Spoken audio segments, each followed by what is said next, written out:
We're going to be here just for a moment. I want you especially to notice verse 6. It's really important to our discussion this morning. He says, "Wail, for the day of the Lord is at hand. It will come as destruction from the Almighty." Isaiah chapter 13 is about the destruction of Babylon. It's the proclamation against Babylon that destruction is coming. And Babylon hasn't even arrived yet. Assyria, technically, as far as Isaiah is concerned, here in Isaiah 11, hasn't arrived to take the northern 10 kingdoms. He's talking about something that's going to happen well into the future. In fact, in Daniel, we see the kingdom of Babylon being overtaken by Medo-Persia. In fact, they would come and in one fell swift move, they would take the kingdom of Babylon over. They would rule then as the leader of the known world at that time. And yet, what does God say through Isaiah? It will come as destruction from the Almighty. It will come as destruction from the Almighty. And then in verse 10, "For the stars of heaven and their constellations will not give their light. The sun will be darkened in its going forth, and the moon will not cause its light to shine." Important stuff. And I want you to keep those two things in mind as we move forward. Matthew chapter 24 is where we are continuing. And I want to do a quick review of what happened last week. What was Jesus talking about last week? I told you I'd ask you this question, and I was hoping after, 17 or 18 times, I should have listened to my sermon and actually counted how many times we talked about what exactly Jesus was talking about here in Matthew chapter 24, and I wanted you to say it both either out loud or in your head. Jesus is talking about the destruction of the temple. And we saw unequivocally that that is exactly what's transpiring, both even to the degree that the word eagle meant something in the context. Here we're talking about the third question they ask. And it is tempting for some to lose sight of the context of what Jesus is talking about when you get to this point. Now we're going to review very quickly, right? So Jesus is talking about the destruction of Jerusalem, specifically the temple, but altogether the destruction, and he describes it as a series of events that aren't going to be noticeable, that you're not going to be able to point to and say, yes, that's obviously the next one in line. But that's what we're going to witness over the course of some time. I killed that thing. That was awesome. Stupid fly. It's been bothering me since I was sitting in front of everybody waiting for communion. So I feel vindicated now. Powerful. Anyway. Also weird. Alright, so the first situation there starts in verse 4. He describes what he calls in verse 8 the beginning of sorrow, which is a great title. He's talking about false Christs are going to arise. Wars are going to happen. Rumors of wars. Famines and pestilence are going to transpire. Those are normal courses of life when you live in the world, especially in their day and age. Nope, I didn't kill it. There it is. Stupid thing. Second, in verse 9, he's going to talk about the tribulation. And by that, he means the persecution that the Christians are going to face, especially by the Jews, but it's going to begin by the Roman government. But specifically, the Jews are going to face, or the Christians are going to face by the Jews. And you see that as early as Acts chapter 3. Very soon after the church is established by Jesus in Acts chapter 2 and the preaching of the gospel is begun, the church begins to be persecuted, especially the disciples of Christ, the apostles themselves. And so tribulation is coming. And then the falling away is going to happen, verses 10 through 14. This is apostasy that is described numerous places throughout the rest of the New Testament by both Paul and John in 1st, 2nd, 3rd John, specifically 1st and 2nd John, not so much 3rd John.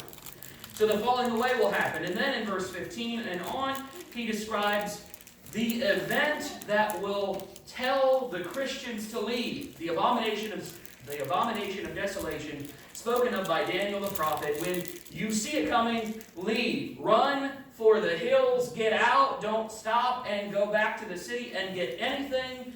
Get out. And we know from Luke especially, it's the Roman armies are going to encircle the city. And we saw that. We saw that throughout last week's lesson. But we're going to look at timing now, because that's what Jesus is moving on to. And by that I don't necessarily mean the timing of these events. In fact, he's going to go on to talk about no one knows the day or the hour except for God. God knows all things, the beginning to the end. He knows when the Roman army will arrive. He knows when they will finally get fed up, and he will release the gates effectively. God has been protecting the city of Jerusalem for a significant amount of time. He's been protecting the Jews because the favors they've received and the advantages that they've had and all of the things that have happened that have lifted the Jews up have made everyone else angry, and yet the Jews are still there. Why? There is absolutely no reason on earth why the Jews would still be a kingdom, a nation, a people, other than God wanted them to be. And that goes into a whole other lesson, doesn't it? Because if the Jews are ever going to become a people again, one thing is going to have to happen. God's going to have to want it to happen. And if he wants it to happen, no one is going to get in the way. No one is going to stop it from happening. Look at verse 29, Matthew chapter 24, verse 29. Look at the word there, immediately. And whenever you hear the word immediately, people stop reading. Don't do that. People begin to hear what they expect to hear. People think that this is a continuation of the story. The abomination of desolation comes, they assume the city is destroyed, and immediately after that, that's not what it says. And I made the same mistake for a number of years. Read what it says. Immediately after the tribulation of those days. Now go back up to the review. You have the beginning of sorrow. You have the tribulation. He's already called it that. He's already defined what he's talking about. Immediately following the times that this persecution is going to come, things are going to begin happening. So he is not continuing after the destruction of Jerusalem into something else happening, and that's where a lot of people go astray. They think that he is separating this concept and what he's talking about afterwards from what he's already talked about. He's not. He just tied it directly to what he's already been talking about. So if I were to draw an arrow from immediately, I would draw it to letter B under review. And there's still two more things going on afterwards. Keep that in mind. That's really important. He says, immediately after the tribulation of those days, the sun will be darkened and the moon will not give its light. The stars will fall from heaven and the powers of the heavens will be shaken. Does that sound familiar to anyone? We just read it twice in Isaiah chapter 13. And if you were to keep going through the rest of what are called the passages concerning the day of the Lord, you would find that same concept repeated a number of times. This is not end times concepts. This is a concept of the day of the Lord. And in the past, in the Old Testament, the day of the Lord was the destruction of a nation. It was not some end times thing. It was not the end of the world. It was the destruction of a nation. The same kinds of imagery we see in the book of Revelation, which is how one of the many ways we know that the book of Revelation concerns the destruction of a nation, which would be Rome, and nothing else. It's talking about the destruction of the nation of Rome in Revelation. Because we have the same kind of language being used. I know I'm skipping ahead. It's okay.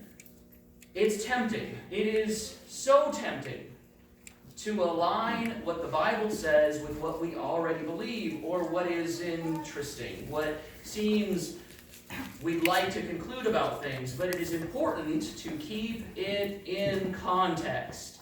We have to keep things in context. So, immediately after the tribulation, he's talking about timing. Look at verse 31.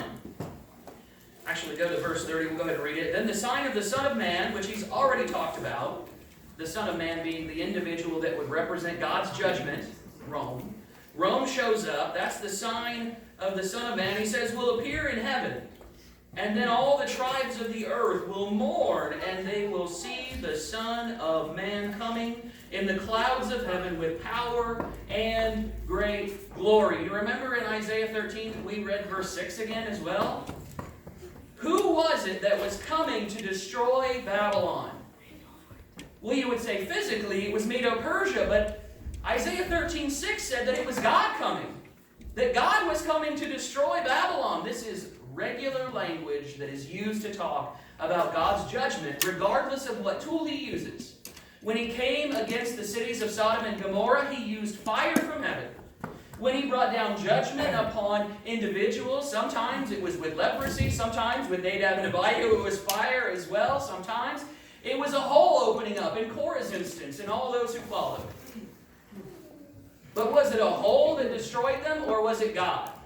Was it fire from heaven that destroyed Sodom and Gomorrah, or was it God? Was it Babylon or Medo-Persia that was destroying Babylon, or was it God?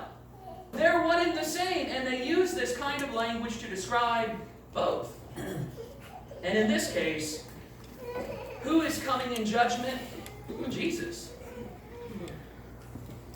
But who is coming in judgment? Rome. Rome is the tool God or Christ are going to use to destroy the city of Jerusalem. They're going to come and destroy the temple because of their transgressions, because of their iniquities, because they have rejected the Son of God, and ultimately because the temple is now, as we talked about last week, a liability. The temple is going to be a Neheshtan. It's going to become something that was never intended to become. It is not going to be let go of by the Jews, and so God needs to give them a push. Perhaps God needs to, as Lonnie Braswell said yesterday, perhaps God needs to push them up a ladder. It's not like he hasn't in the past. It's not like he hasn't done this before. And it's important to keep this in context as we talk about this. Look at verse 31. And he will send his angels with a great sound of a trumpet, and they will gather together his elect from the four winds, from one end of heaven to the other. God protects those who are his. It's also interesting that he talks about collecting them. Because as far as we've seen, last week I said that Josephus concluded that no Christians were killed. That wasn't true. I had gotten my historical figures backwards. It was Erastus who said that. But Josephus doesn't talk about Jews being killed, and that's a roundabout way of talking about the same thing. That's why I got the two confused. But I want to make that clear. Erastus is the one who says that, not Josephus. But Josephus talks about other things that are important to this context. Josephus does say that all the Christians that left Jerusalem, all or almost all, gathered in one city. And don't ask me to tell you what the city was. I forgot to write it down. But they all gathered in one city. It starts with a P. It's like Perestin or something like that. They gathered together the elect from the four winds, he says. God's angels were protecting them. Why? Because they listened to Jesus' words. And when the time came to leave, they didn't delay. They departed as Jesus had instructed, regardless of whether it was in the winter or the doors were closed because it was the Sabbath, or whether they were pregnant or not. It had nothing to do with God's ability to take people away. It had everything to do with their willingness to leave and the hardships that they would sustain because they were physical people running away from a physical army in a physical world. There are consequences sometimes. And look at verse 32. He says, now learn the parable from the fig tree when its branch has already become tender and puts forth leaves. You know that summer is near. You know, this is the same claim he's made to the Pharisees and the Sadducees, the scribes, those hypocrites. You know how to interpret the signs of when spring or when fall or when winter or when summer is coming. You can tell when the seasons are going to change because of the things that go on around you. Be mindful of what I have told you. Things are coming and you need to be ready. He says, so also when you see these things, know that it is near at the doors. Assuredly, I say to you, this generation will by no means pass away till all these things take place. Heaven and earth will pass away, but my words will by no means pass away. God protects those who are his. Revelation chapter 7. I want you to notice something here. We're talking about Revelation being the condemnation, the major thrust of the book of Revelation, the majority of the book of Revelation concerns the destruction of Rome, the dismantling of Rome. And you'll find find some similarities between, obviously, the passages concerning the day of the Lord. The same language is going to be utilized extensively. I mean, the similarities are boggling. In Revelation chapter 1, or Revelation chapter 7, look at verse 1. He says, "After these things I saw 4 angels standing at the 4 corners of the earth, holding the 4 winds of the earth, that the wind should not blow on the earth, on the sea, or on any tree." Now we're going to see that the winds blowing on the earth and on the people and on the seas and on the trees represents the distress that's going to come upon the people. Look at it, verse 2. He says, "Then I saw another angel ascending from the east, having the seal of the living God." So he has authority because he carries the seal. "And he cried with a loud voice to the 4 angels to whom it was granted to harm the earth and the seas." Now you know what it means to have the power over the winds. They had the power to harm the things of this earth. And they were holding it back. For a time they were about to release it. And this angel comes, and in verse 3 saying, "Do not harm the earth, the sea, or the trees, till we have sealed the servants of our God on their foreheads." God's people need protection. So this angel comes out, and the Lord has authorized them to mark all the individuals that belong to him on their foreheads, which we see later on in Revelation chapter 19, people that are marked by God, that they are his. They have that name that we talked about last Sunday night, I believe it was. That name that God would give them, that no one would know but him, and he would distribute it. And then verse 4, he talks about the numbering, 144,000, which is 12 times 12 times 1,000, which 1,000 is a really big number. And I don't just mean that literally, it is a really big number, but that's what 1,000 means. It means 10 means a lot, 100 means a whole lot, 1,000 means, wow, that's a large amount of people. And then 12 is the number of God's people, 12 tribes in Israel, 12 disciples. The number 12 just represents God's people. And so it's 12 times 12, and anytime you square something, it's to the nth degree, you might say. God takes care of his people. It doesn't matter how many. God will make sure his people are protected. And the angels did exactly that, did they not? The angels protected God's people, and when the time came to leave, the Christians left. They left and they departed, and they were gathered together in one place. They ended up in the same city, even physically, though whether that's exactly what he's talking about here or not sure. It doesn't explicitly say, so I won't go out on a limb there. But I want you to notice also verse 34 again. "Assuredly I say to you, this generation will by no means pass away till all these things take place." There are 2 things here, really, really important. Last week we talked a bit about premillennialism or millennialism at all.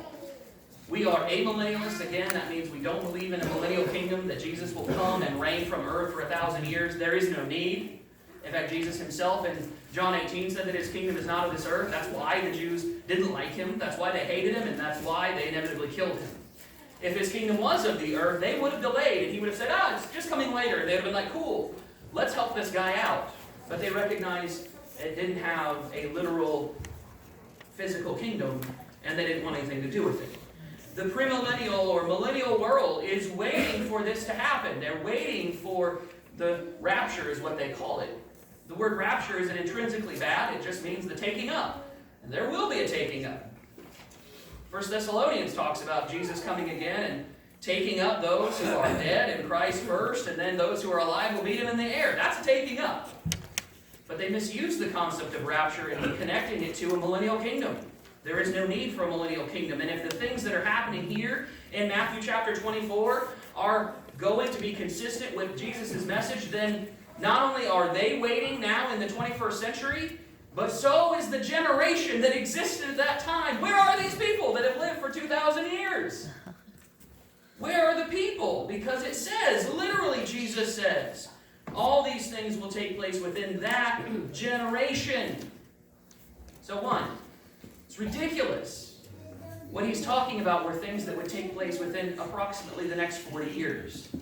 That's it. And there is something conveniently that did happen 37 years later, which is what Jesus is talking about. The destruction of Jerusalem. There were people alive that day that would witness it. The second point we need to make is this is one of the primary passages that people who believe in what's called realized eschatology. It's a big word. Actually, it's two big words. That they call it the 70 AD doctrine. Basically, the idea is that everything, every concept, every prophecy of Scripture was fulfilled by the time the destruction of Jerusalem in 70 AD, and this is one of the places they come from there, because everything was supposed to be finished by this time. Realized eschatology just means fulfillment of all end times things.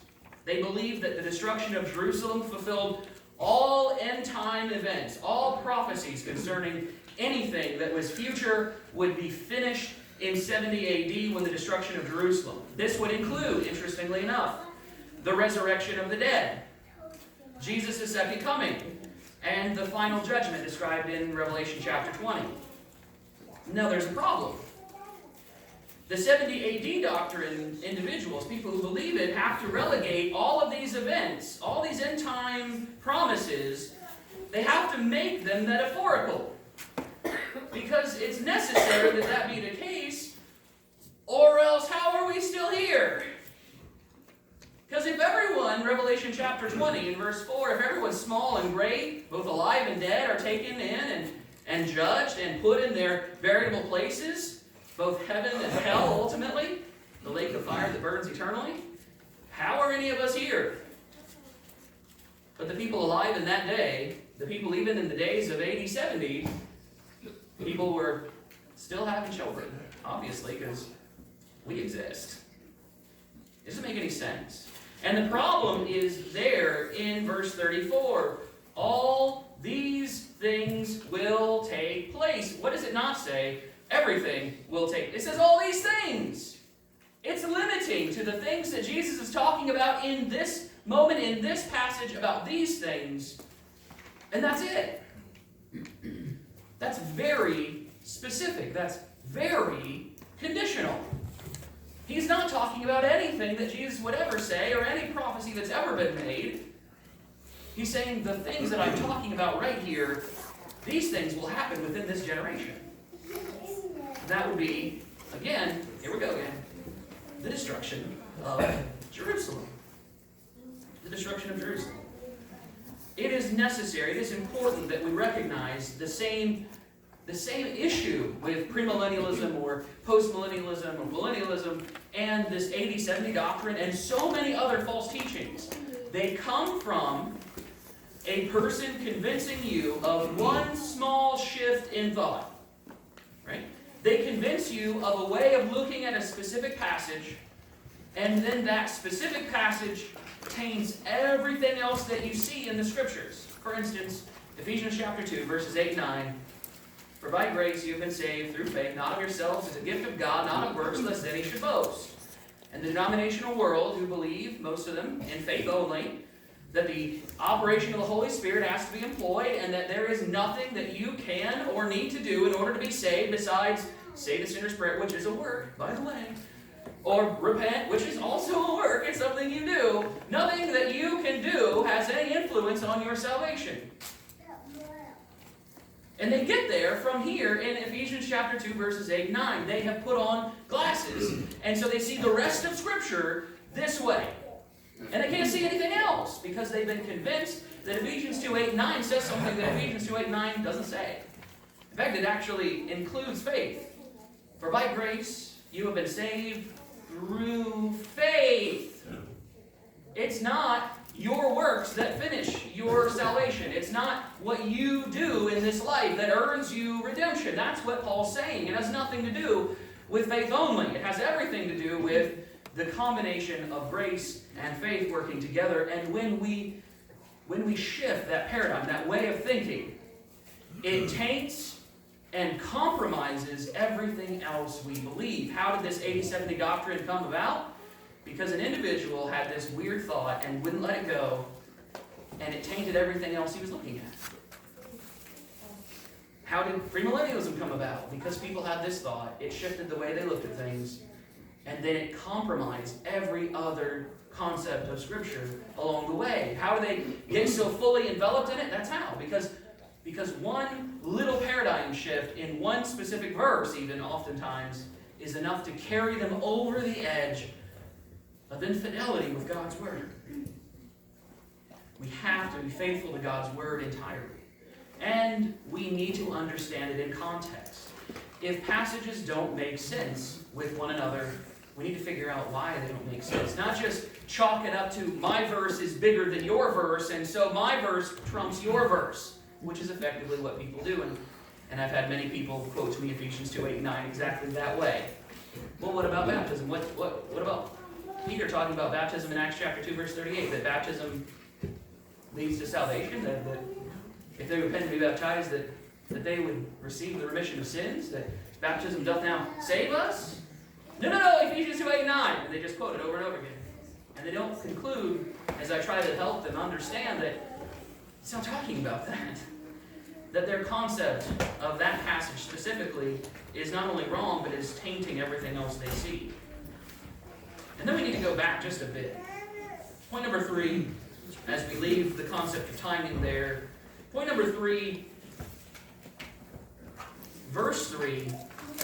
Remember the 3 questions that are being asked. And one of the problems that we sometimes face, and one of the issues that I fell into in my early ministry, and from time to time I found myself falling into it again. That's the problem with bad habits.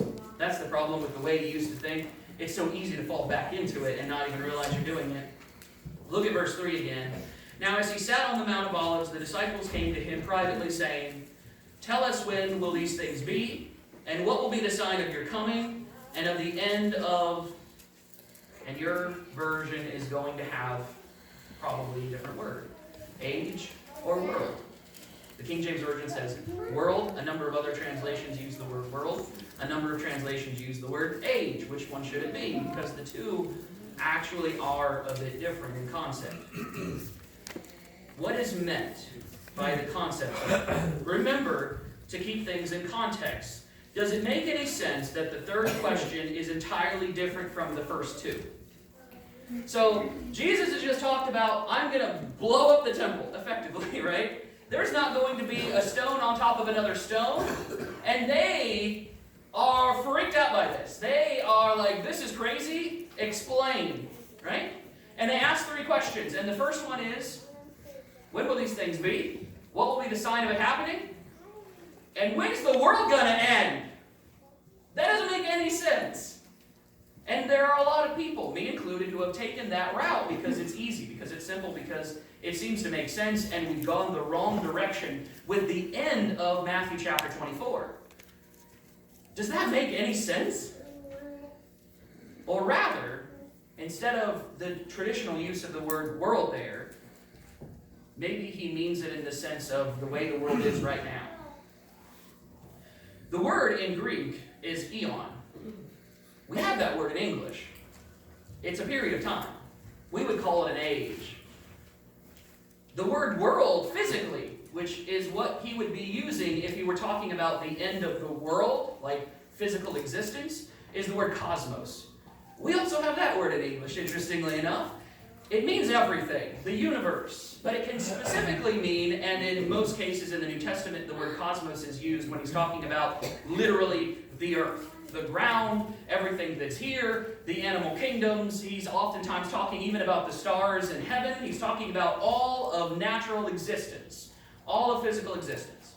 When he uses the word eon, even when it uses the word world, interestingly enough, it's translated in a way that's talking about people of the world, or the thoughts of the world, the mindset of the world.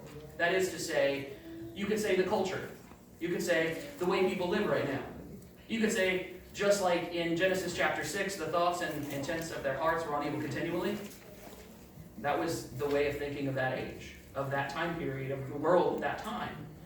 And he's not talking about the physical world, he's talking about the mindset of the people. See, the difference there is important. And so we would say the age. And the word here in Matthew chapter 24 is the word eon. What will be the end of this age is the best translation that I've seen. What will be the end of, when will be the end of the things as I know them, right?